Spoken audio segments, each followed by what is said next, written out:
Because they're only thinking a few body parts, they're thinking about sexuality and nothing beyond that. It is about learning to use the body like a phenomenal mechanism, and it is. Tantra means extreme discipline. It's not unbridled promiscuity. Learning to use your body and your mind like you would use some other outside instrument. This is a tremendous gift that Agastya Muni offered, that he established a tantric process 100% rooted in the body, nothing outside.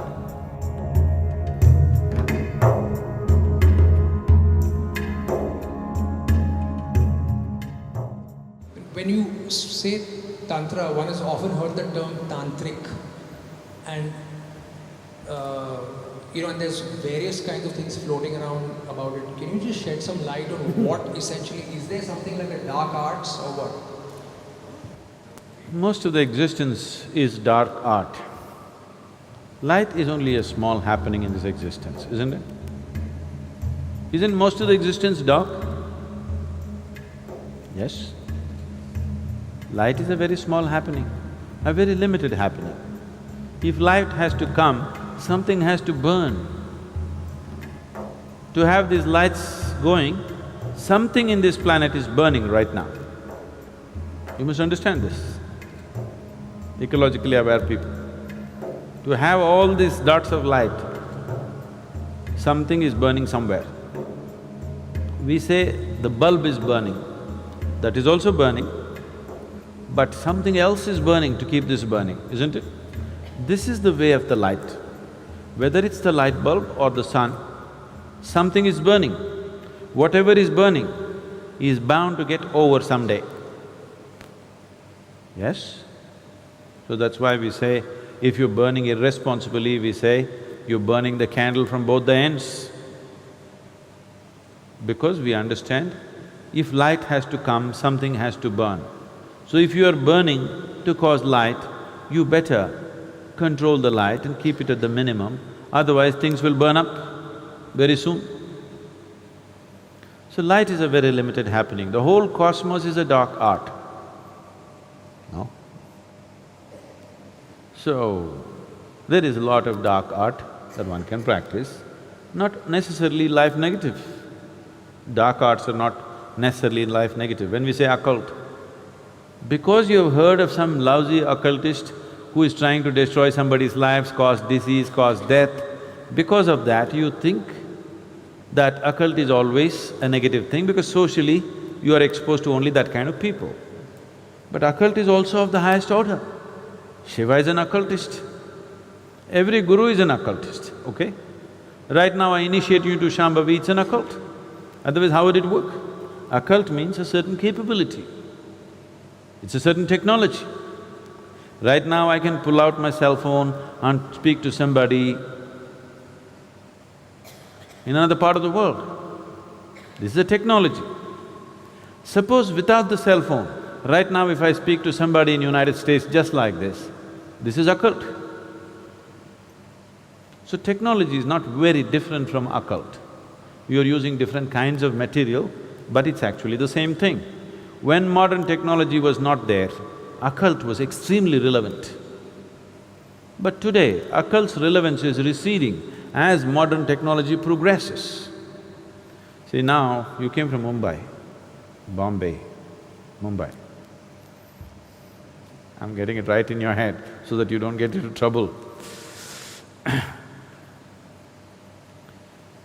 Suppose 1,000 years ago, you heard of Sadhguru in Coimbatore, but your heart is longing, you want to go. But Mumbai to Coimbatore walking and coming, not a simple journey. If you venture, you don't know whether you'll again go back to Mumbai or not. You don't know what to expect on the way, you may never make it. So, you sit in Mumbai and, oh Sadhguru, please reach out to me, I cannot come, please. Now if I felt like doing something to Atul, who's in Mumbai and incapable of coming to Coimbatore, then maybe I want to initiate him into Shambhavi in Mumbai. But Atul's mind runs all over the place. He sits down and he feels something, then he thinks, oh, maybe I'm just imagining nonsense. His wife tells him, you going crazy, man? Somebody that you've not seen is doing something to you, shut up and go back to work. He's beginning to feel something, but his logic, his reason, the family tells him, don't be stupid. And then what Sadhguru will do is pick up a South Indian jasmine flower which cannot grow in Mumbai, and Atul is sitting like this, it fell into his hand. Now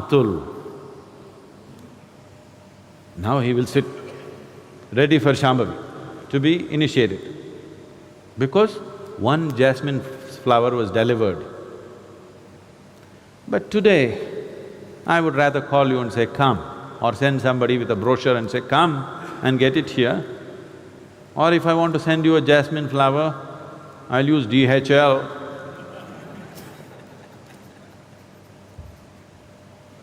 So modern technology is making occult obsolete. But I want you to look back 1,000 years ago, just see the immense value of occult. Yes? 1,000 years ago, just imagine you were in Mumbai and I'm still in Coimbatore, you wanted something from me.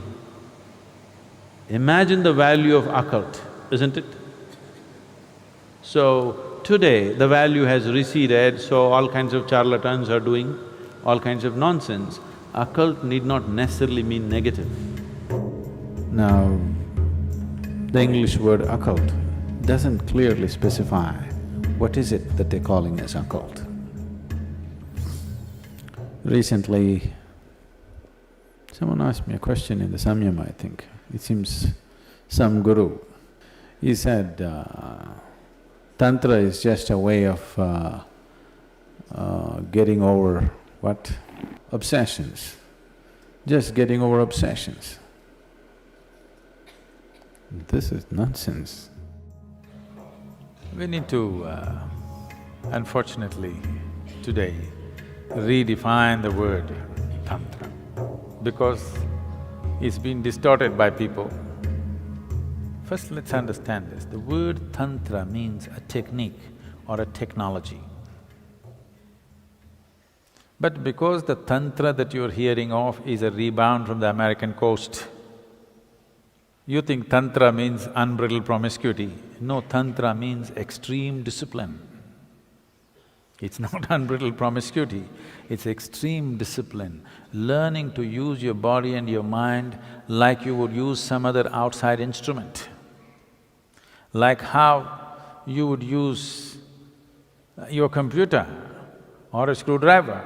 Like that, you learn to use your body and your mind. It takes enormous discipline, not promiscuity, not looseness. Tantra is not things, the books they have written largely by Western authors, all kinds of things. No, tantric texts are of extreme discipline, not of any kind of looseness. Because they're talking about the body, and right now the modern societies, if you say body, they're fixated about reproductive organs in the body and nothing else about the body. So if you say body, they're only thinking of a few body parts, they forgot the brain. Because they're only thinking a few body parts, they're thinking about sexuality and nothing beyond that. It is about learning to use the body like a phenomenal mechanism, and it is. If you do not know how to use it, what will you do here? If you do not know how to use your physical self and the energy behind it, what will you do? You will have no impact on anything. So this is Tantra. Tantra means technology, Tantra means a certain capability. There is no guru without a Tantra. If he has no technology, he is not a guru. He can only be a gentle saint who will bless everybody, bless everybody, bless everybody. A blessing has no discretion. Now, If you were a thief, if you met a saint, you would seek his blessing and he will bless you so that you could do your job well today. Because his blessing has no discretion. He cannot be, because that's not in his control. Even the bandit tribes, the Pindaris and people like that, they had their own gods and goddesses, they had their own saints. Their gods always guided them which home to hit today. Very successful they were. They pursued their profession for centuries. Banditry is their profession. So unless you are just that gentle lily kind of saint who just blesses and blesses and blesses, I'm not trying to belittle that. They're beautiful in their own way, but they are not of any… they are not for people who are lusting for enlightenment. They're not for those people. They're only for people who are just seeking small improvements in their life. If you walk into a Home Depot, you can make some improvements to your life, isn't it? Yes or no? You can actually. I see every day on the television, people come and say, "Oh, I just bought this bed, my whole life has changed, it's amazing." I didn't know I didn't know some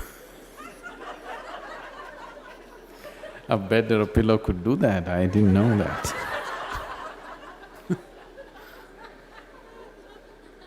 Have you seen this? My whole life has changed completely. So, if you walk into the Home Depot and walk out with something that you didn't have, you could change your life a little bit. Life-changing, the word life-changing, how much of it changes subject to so many things. What has changed is subject to many things, isn't it? Suppose you're cold right now, you didn't have a jacket like me, and you got one. It's life-changing right now, isn't it? Isn't it so? So is that what we're talking about? If that is so, it is fine, blessing and blessing and blessing. But if you're talking about spiritual growth, reaching to your ultimate nature, what is a guru without a capability? You can't call him a guru. So capability means a certain ability to do things which people cannot do for themselves. So if there is… I want this to be clear in your head, if there is no Tantra, when I say Tantra, if there's no technology, Tantra is just a Sanskrit word for technology, not the way you've been psyched to believe. So if there is no Tantra, there is no guru, really.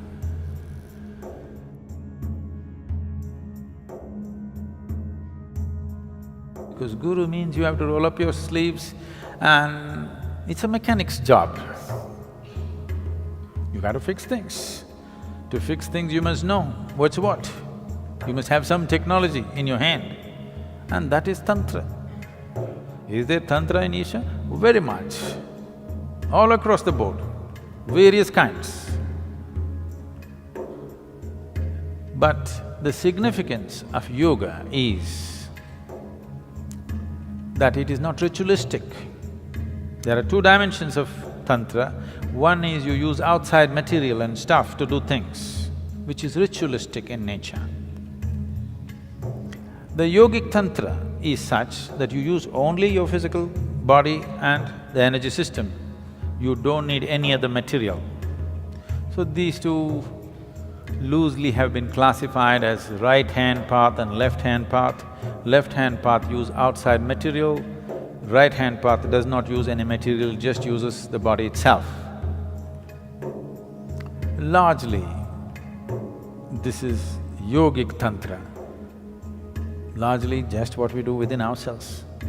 This is a tremendous gift that Agastya Muni offered, that he established a tantric process 100% rooted in the body, nothing outside. Not one grain of rice or sand is being used to perform all the different dimensions of tantra, everything internalized within the system. This is his gift to us. This is one of the greatest things. In terms of human mechanism, this is one of the greatest things that's been ever offered to us from any source. This is his offering.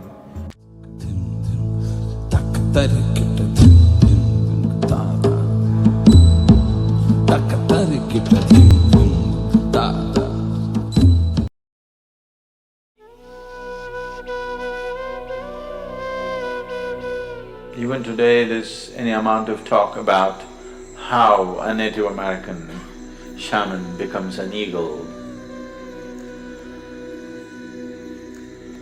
Here, the occult scientists evolved other kinds of method.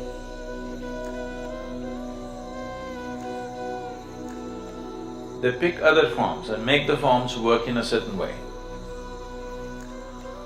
The occult sciences have many aspects to it. Atharvana Veda is all about this.